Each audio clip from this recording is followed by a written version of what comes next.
नमस्कार दोस्तों।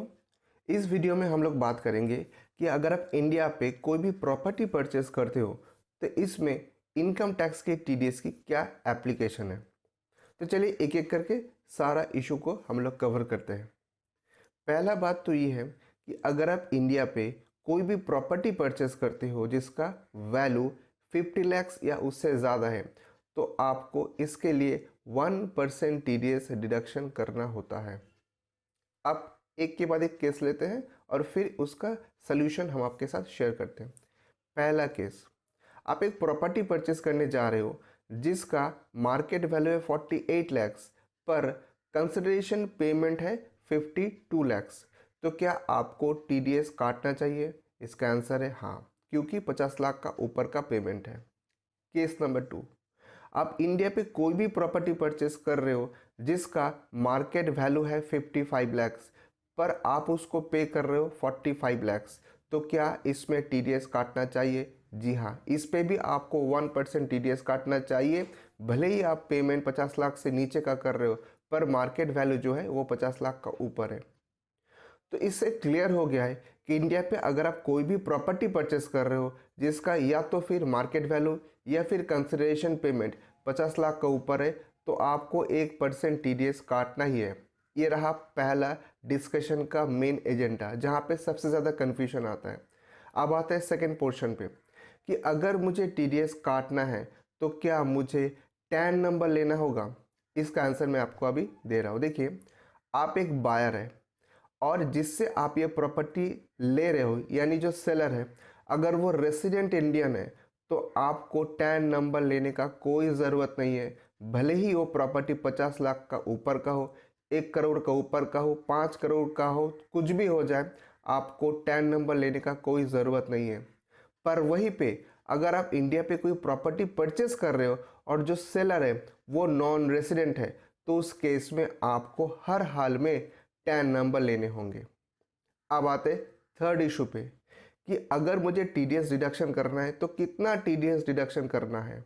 ये बहुत ही क्रूशियल पॉइंट है। देखिए, अगर आप कोई भी प्रॉपर्टी परचेस करने जा रहे हो जिसका वैल्यू 50 लाख का ऊपर है और जो सेलर है वो रेसिडेंट है तो आपको सिर्फ 1% टीडीएस डिडक्ट करना है अंडर सेक्शन 194 IA। वहीं पे जो सेलर है अगर नॉन रेसिडेंट है तो आपको 20% टीडीएस डिडक्शन करना है। तो अभी तक मैंने आपके साथ जो चीज़ शेयर किया है वो है एज पर लॉ बुक, जो किताब में बताया जाता है, जो आपको फॉलो करना है, जो लॉ है। अब मैं आपके साथ रूल शेयर करने जा रहा हूँ। तो आप पूछ सकते हो कि लॉ और रूल में क्या डिफरेंस है। डिफरेंस है, लॉ में बताया जाता है कि आपको क्या करना है और रूल में बताया जाता है कि आपको यह काम कैसे करना है। तो मैक्सिमम केस में क्या होता है कि अगर आप YouTube में वीडियो देखेंगे या गूगल सर्च करेंगे तो आपको लॉ के बारे में मालूम चल जाएगा, पर इस चीज़ को कैसे एग्जीक्यूट किया जाएगा इसके लिए आपको ज़्यादा से ज़्यादा वीडियो नहीं मिलेगा। और ये काम प्रोफेशनल्स का है, जो प्रोफेशनल टैक्स कंसल्टेंट है, जो CA, CA, CWA advocate in practice है, वो लोग ये काम आसानी से कर सकते हैं क्योंकि वो लोग हैबिचुएटेड है। तो अगर आपको लॉ आ गया है और आप सोच रहे हो कि आपके पास लॉ का नॉलेज है तो आप खुद से ये काम कर लोगे, तो थोड़ा सा आपको सोचना होगा। क्योंकि अगर आप इस काम को एग्जीक्यूट करने की फेज में अगर कोई भी गलती कर देते हो तो आपके पास इनकम टैक्स से नोटिस आ जाएगा। तो इसलिए मैं आपको ये सुझाव दे रहा हूँ कि अगर आपके पास लॉ के साथ साथ रूल्स का भी प्रॉपर नॉलेज है तो ये काम आप खुद से कीजिए। अदरवाइज लॉ जो है वो मैं आपके साथ ऑलरेडी शेयर कर चुका हूँ, पर यह काम करने के लिए आप किसी प्रोफेशनल के पास जाइए। अब मैं आपके साथ शेयर करने जा रहा हूँ कि रूल क्या है, कैसे ये काम किया जाता है। देखिए, सारा काम जो है ये इनकम टैक्स की वेबसाइट पे ही किया जाता है, पर जो काम एक नॉन प्रोफेशनल करते हैं और गलती करते हैं वो है ये कि जब एक आदमी कोई प्रॉपर्टी परचेस कर रहा है और उसका वैल्यू 50 लाख का ऊपर का है और उस पर 1% टीडीएस भी पेमेंट करना है तो वो क्या करता है, वो गलती से अपनी इनकम टैक्स पोर्टल पे जाता है और ई पे टैक्स में जाके टैक्स का भुगतान कर देता है, जो कि गलत है। क्यों? क्योंकि सबसे पहले रूल ये बताता है कि अगर आपको टीडीएस का भुगतान करना है तो आपको जाना है इनकम टैक्स पोर्टल में, वो बात सही है, पर ई पे टैक्स पे नहीं, बल्कि प्रॉपर्टी के ऊपर जो टीडीएस का सेक्शन है उसके तहत आपको अलग वहाँ पे एक टैब मिलता है कि टीडीएस ऑन प्रॉपर्टी, वहाँ पे जाके आपको सारा डेटा दे के टैक्स पेमेंट करना होगा। अब ऐसा नहीं कि आप प्रॉपर्टी का डिटेल दे दियो, टैक्स पेमेंट कर दियो, बात खत्म हो जाता है, ऐसा नहीं है। सबसे पहले आपको इनकम टैक्स पोर्टल में जाना होगा। जाने के बाद आपको टीडीएस ऑन प्रॉपर्टी का जो टैब है वहाँ पे जाके टैक्स पेमेंट करना होगा, पर उसके लिए आपको सारा डिटेल देना होगा, यानी बायर का डिटेल, सेलर का डिटेल, जो प्रॉपर्टी आप परचेस कर रहे हो उस प्रॉपर्टी का एड्रेस, अगर वो प्रॉपर्टी जो आप परचेस करने जा रहे हो लमसम पेमेंट कर रहे हो तो लमसम पेमेंट का डेट कौन सा है, कौन सा एग्रीमेंट डेट है, ये भी आपको बताना होगा।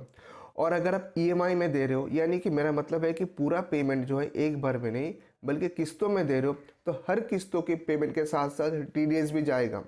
तो उसी हिसाब से आपको ये टैक्स का पेमेंट जो है ये टैक्स का पेमेंट करना होगा।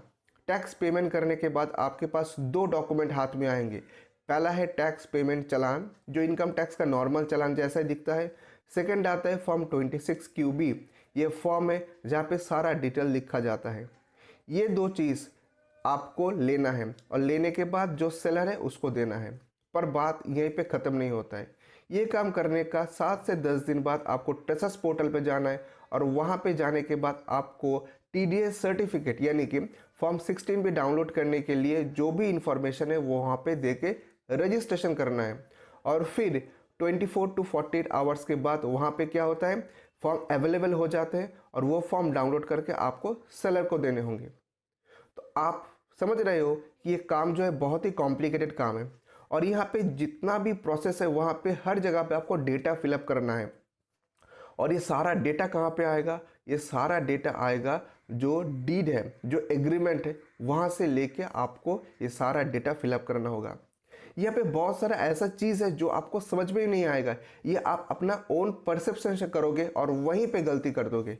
फॉर एग्जाम्पल मैं आपको बताने जा रहा हूँ कि कहाँ पे आप गलती कर दोगे। एक मैं एग्जाम्पल देने जा रहा हूँ क्योंकि मेरे पास क्लाइंट अक्सर क्या करते हैं, खुद से 26 QB पेमेंट करके मेरे पास आके बोलते हैं कि मेरे पास इनकम टैक्स का नोटिस आ गया, अब हम क्या करें।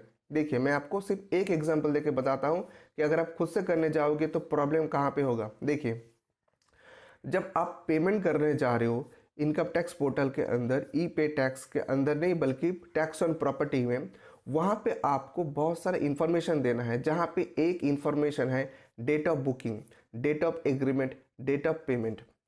अब क्या है, मैं आपको एग्जांपल दे रहा हूँ कि मान लीजिए मिस्टर एक्स है, वो 2 साल पहले प्रॉपर्टी का एग्रीमेंट किए थे और जब एग्रीमेंट किए थे वो 2 लाख रुपए दिए थे और फाइनली आज के दिन जाके वो बाकी का पैसा दे रहे हैं।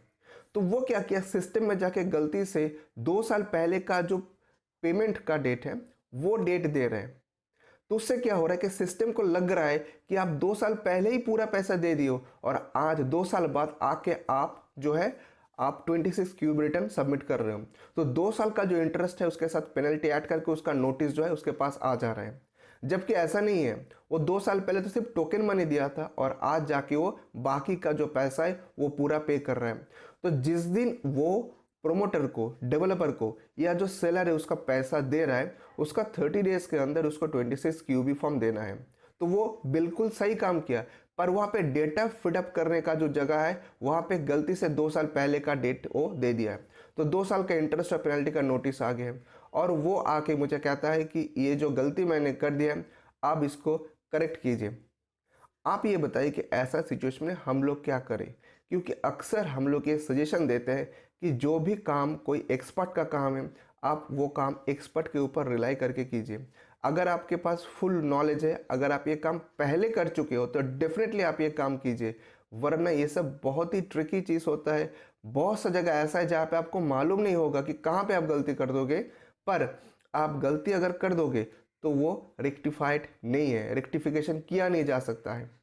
तो दोस्तों कैसा लगा ये वीडियो कमेंट करके आप बताइए, और अगर आप हमसे कोई प्रोफेशनल सर्विस मांग रहे तो आप इस वीडियो के नीचे डिस्क्रिप्शन बॉक्स में हमारा ईमेल आईडी और मोबाइल नंबर, व्हाट्सएप नंबर पे कांटेक्ट कर सकते हैं। आज के लिए इतना ही, बहुत जल्द मिलेंगे ऐसा ही एक यूज़फुल वीडियो लेके। तब तक के लिए bye bye, take care and thanks for watching the video.